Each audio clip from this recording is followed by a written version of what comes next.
There are 65,000 Wisconsin small businesses owned by veterans. Some are members of a new organization, the Wisconsin Veterans Chamber of Commerce. Our mission is to expand economic opportunity for military veterans, military service members, and military families. The biggest struggle that soldiers or military members have coming off of active duty is really transitioning what they've learned in the military to civilian work. For the last about 10 years, there's been a lot of focus on employment and hiring veterans once they leave the military and encouraging employers to do that. Supporting veteran-owned businesses and veteran entrepreneurs is a newer area of focus. And so we are one of the first states in the country that has a Chamber of Commerce or a business organization specifically dedicated to working with veteran-owned and veteran-friendly companies.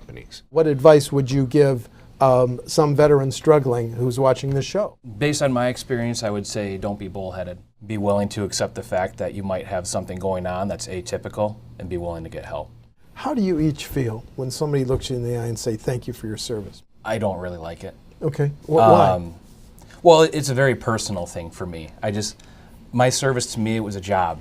You know, I wore a different uniform, but they paid me. I did what they told me to, and that was it. I don't feel like I did anything special or unique. But at the same time, I do appreciate it because it's awkward for most people to say something like that, and it's awkward for me to receive it. Mm-hmm. So just the fact that it happens makes me feel like they genuinely mean it. I do appreciate the place that it's coming from, but at the same time, I don't know if they really know what they're thanking me for. While I appreciate the sentiment, it often comes off as obligatory. There's also a tendency to focus on the veteran in terms of their military service, as if that is what defines them, and that is kind of the highest point that they will reach, and that's the biggest thing that they've done.